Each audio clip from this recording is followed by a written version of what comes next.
જોજે અમારા બાપની દેવી મેલડી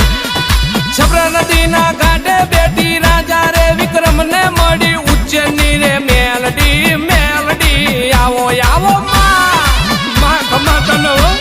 મને છેતરતી નહીં મારી રમતમના વડલે બેઠી